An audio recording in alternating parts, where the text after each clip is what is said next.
Awa na po kayo sa tao din eh. Sa mga nakakilala, kamag-anak nito. Pa-share na lang po para makilala po ng makita ng mga kamag-anak. Pa-share na lang po ng ating video para makita po ng mga kamag-anak.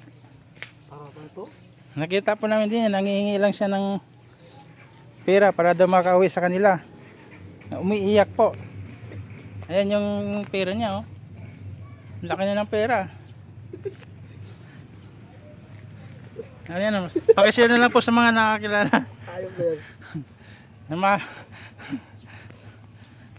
Oh, kawawa naman. Ang daming pera oh.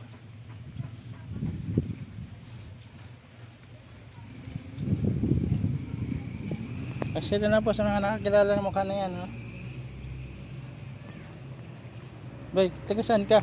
Parang sila ng babae ng tao eh. Ay, papahinga ba?